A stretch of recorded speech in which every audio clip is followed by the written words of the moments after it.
Hello guys, welcome back to Harsha ultimate pro 200. ഇന്നത്തെ video എന്താണെന്ന് വെച്ചാൽ ബെൻ സ്റ്റോക്സ് വന്നിട്ട് സി എസ് കെക്ക് ഇനി വരാൻ ചാൻസ് ഇല്ല ഗൈസ്. പക്ഷെ മിനി ഓപ്ഷൻ്റെ കാണാം. ബെൻ സ്റ്റോക്സ് വന്നിട്ട് ഇനി സി എസ് കെക്ക് വരാൻ ചാൻസ് ഇല്ല. നല്ല സാഡിയായിട്ട് ഫീൽ ആവുന്നുണ്ട്.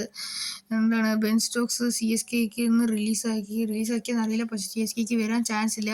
എനിക്ക് നല്ല സാഡിയായിട്ട് ഫീൽ ആവുന്നുണ്ട് ഗൈസ്. ഇത്ര ദിവസം 2024 വരെ ബെൻ സ്റ്റോക്സ് കളിച്ചത് നല്ലത് തന്നെ. അതെനിക്ക് ഹാപ്പി ആയിട്ടുണ്ട്. പിന്നെ ഒരു കാര്യമുണ്ട്. പിന്നെ ഹർദിക് പാണ്ഡ്യ ഇവിടെ KKR പോവാണ് ഗൈസ്. KKR പോകാൻ കുറച്ച് ചാൻസസ് ഉണ്ട്. CSK വരില്ല ഗൈസ്. Sorry guys. ഗൂഗിളിൽ പോയ സെർച്ച് ചെയ്ത് നോക്കിയപ്പോൾ ഹർദിക് പാണ്ഡ്യ CSK വരുന്നു എന്നാണ് പറയുന്നത്. ഇപ്പോൾ വരില്ല എന്നാണ് പറയുന്നത്. അപ്പോൾ സോറി. പിന്നെ ഇന്ത്യ വേഴ്സസ് അയർലാൻഡ് സീരീസിൽ ഇന്ത്യ വന്നിട്ട് നന്നായി കളിച്ചു, നന്നായി ബാറ്റിങ് ചെയ്തു.